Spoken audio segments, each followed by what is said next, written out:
Alrighty, it's time for some catharsis. I'm Tommy Thompson, welcome to Smoke and Mirrors here on AI and Games, and this week, for the first time ever, I managed to complete Doom 3. I've owned a copy of the third entry in id Software's shooter franchise since mere months after its release in 2004, straining to play it on its lowest settings using the only PC I had at the time, which was a fairly low to mid-range laptop. I battered that laptop senseless, not just with Doom 3 but also by running a stack of machine learning processes on it on my first ever real AI research project.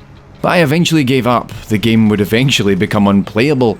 I tried a couple of times to mix success on varying laptops and work PCs until 2012 with the release of the BFG edition, a slightly refined and improved version of the original game. I picked it up for the PC I still use today, which could easily meet the specs, but the satisfaction still wasn't coming.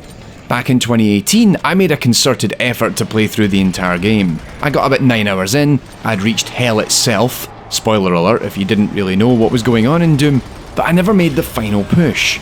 I'd given up. I'd reached a point of realization, I don't like Doom 3. So while I was on holiday this year, Doom 1 through 3 were re-released on modern consoles, and it resulted in a question posed to me by a friend on Twitter. Is Doom 3 any good? I couldn't answer it, because while I'm not a fan of it, it's not necessarily a bad game.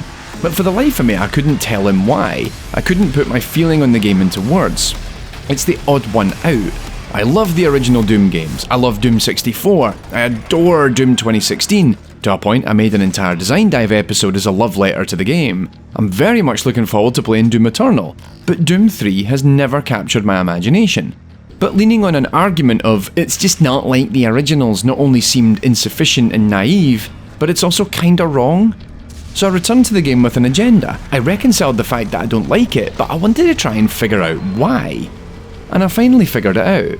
In that as a game, it shares so many of the tropes and concepts of the original Doom, but for me it lacks that intangible feeling of coalescence, where it all comes together and feels like Doom once more. It doesn't feel like Doom, despite the shotguns, imps, cacodemons, hellish landscapes and many other winks and nods that tie it to its legacy. For me it actually feels a lot more like Half-Life, crawling around the vents and other back pathways of industrial complexes to hit switches that open doors, move lifts into place and other similarly mechanical puzzles.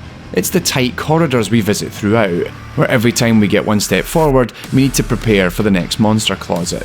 As while there's an enemy 30 feet in front, 2 will pop out of hidden doors or through floor grates 5 feet to your left. Then, over time, there will also be the ones that teleport into the corridor or room you just left. It's a weird 2-step forward, 1-step back approach to level pacing, where as soon as a new encounter kicks off, it becomes instinct to look behind you rather than in front of you.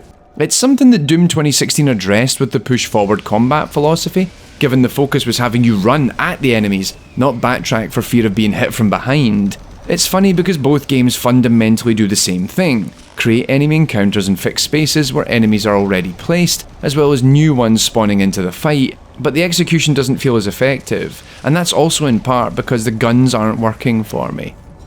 In the gunplay, I feel like enemy AI seldom reacts to the weapons in a way that makes me feel empowered. The lack of empowerment strips so much of the core Doom experience away from the game, feeling like I'm shooting confetti through different types of containers. The shotgun, the staple of the Doom franchise, feels almost useless lest the demon it's aimed at is trying to hug you, and the attack rates of some enemies combined with the pace at which they close down the gaps between them and you are such that the likes of the minigun or thrown grenades seem useless until you have enough space to use them, which isn't that often. I found that the assault rifle and the plasma rifle were the only 2 weapons I used with any real consistency. The weapons combined with the level design makes me feel like I'm on the back foot all the time, and that's where the heart of it all for me lies. Even in the original Doom games, when you have what seems to be insurmountable odds and even very little health, I still felt I had some authority on the situation, that I could take control and wrangle it back with each gunfight. In Doom 3 this does arise in the latter stages of the game, but the confidence just isn't there. That is in part due to the overall ethos of the game and its intent. It's meant to be more horror-laden, to be scary and creepy, to make you feel uncomfortable and ill at ease. And it's something that Doom 2016 took in a different direction, focusing more on terror than horror, enabling the game to be faster on all fronts, for not just the player but the enemies too. So, Yeah, I think I finally put into words why I'm not a fan of Doom 3, but I'm happy to say that I finally finished the game and I've made peace with it. Imagine some of you are watching with your own opinions, either loving the game, hating it, or perhaps a bit of apathy towards it. Let me know in the comments, I genuinely would like to know what other people think. I'll even read most of the comments this time, I promise. Smoke and Mirrors is an early access for AI and game supporters. I need your support to continue making this show, and you can do that by joining the Patreon like these good people, or becoming a YouTube member as well. Stay safe, have fun, I'll be back.